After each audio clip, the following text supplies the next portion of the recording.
বন্ধুরা, বাজার থেকে আর শুকনো লঙ্কা কিনে আনবে কেন?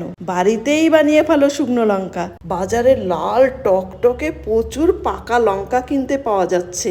পাকা লঙ্কাকে ভালো করে ধুয়ে গরম জলে দিয়ে লঙ্কাগুলোকে ঢেকে হিটটাকে একেবারে বাড়িয়ে দাও। লঙ্কাগুলোকে 3 থেকে 3.5 মিনিট টকবক টকবক করে ফুটতে দাও।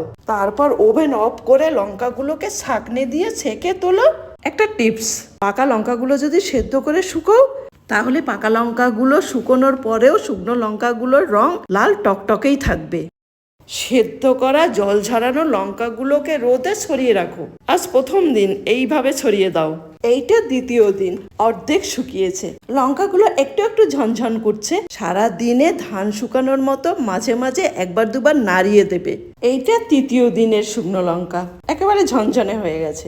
রোদের তেজ ভালো থাকলে 3 দিনেই পাকা লঙ্কাগুলো একেবারে শুকনো লঙ্কা হয়ে যাবে। তারপর শুকনো লঙ্কাগুলোকে একটা এয়ারটাইট কন্টেনারে রেখে দাও। সারা বছরে শুকনো লঙ্কা কেনাকাটির ঝঞ্ঝাট থেকে মুক্ত।